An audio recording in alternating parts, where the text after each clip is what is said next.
Yahobu, Bapak Ibu Pendeta, Sinenge, Majelis dan warga Gereja Amin, ini adalah channel YouTube Sinode Gereja Amin. Karena itu, bagi yang mencintai Gereja Amin, tontonlah, subscribe, like, dan bagikan. Gereja Amin yang tangguh, mandiri, dan peduli. Tuhan Yesus memberkati.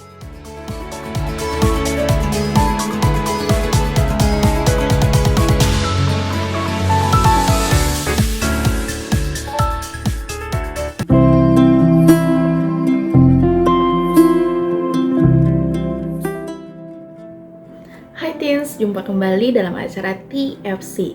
Kali ini kita akan menyimak tulisan dari Pendeta Novita dalam buku renungan Teens for Christ dengan judul Menjaga Alam Sekitar berdasarkan Kejadian 2 ayat yang ke-8 hingga yang ke-15. Bersama saya Natasha Ingrid Hefuman. Tapi sebelum itu marilah kita berdoa. Tuhan, kami mengucap syukur bahwa pada kesempatan kali ini Tuhan memperbolehkan kami untuk membaca dan merenungkan firman-Mu. Kiranya Tuhan memberkati agar apa yang kami baca ini dapat kami mengerti. Di dalam nama-Mu Tuhan kami berdoa dan mengucap syukur.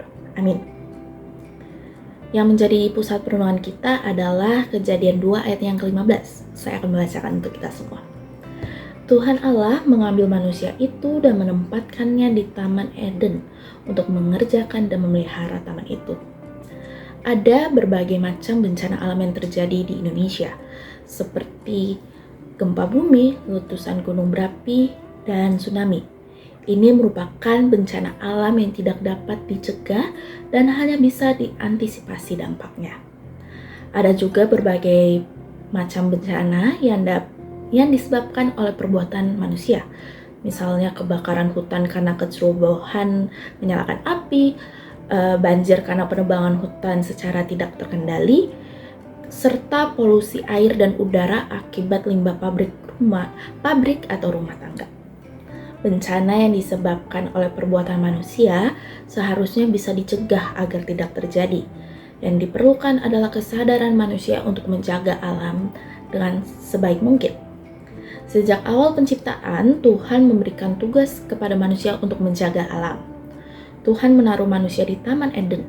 Taman itu indah dan subur, dengan berbagai macam tumbuhan, hewan, dan sungai yang kaya dengan kandungan berharga. Sayangnya, manusia lebih suka mengikuti keinginannya sendiri daripada taat pada kehendak Tuhan. Manusia jatuh ke dalam dosa dan harus keluar dari Taman Eden. Meskipun demikian, Tuhan tetap menyelamatkan manusia.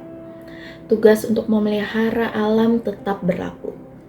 Teens, sebagai remaja Tuhan, kita juga punya tugas untuk memelihara alam yang sudah Tuhan berikan.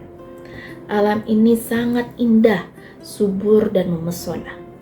Kita perlu memeliharanya dengan baik. Banyak hal yang bisa kita lakukan. Misalnya, mengurangi kegiatan yang menyebabkan sampah, menggunakan barang-barang yang ada, atau reuse, membuang sampah pada tempatnya, memelihara tanaman dan hewan dengan penuh tanggung jawab, serta menghemat energi listrik. Jika kamu pergi wisata, ingat, jagalah kelestarian lingkungan tersebut. Mari kita menjaga alam ini. Mari kita berdoa. Tuhan, terima kasih atas penyertaan-Mu selama kami membaca dan merenungkan firman ini. Kiranya Tuhan memberkati agar kami bisa menjaga dan melestarikan alam yang telah Engkau berikan kepada kami. Di dalam nama-Mu Tuhan kami berdoa dan mengucap syukur. Amin. Demikian renungan kita hari ini. Jangan lupa untuk subscribe, like, dan share kepada yang lain. Dadah!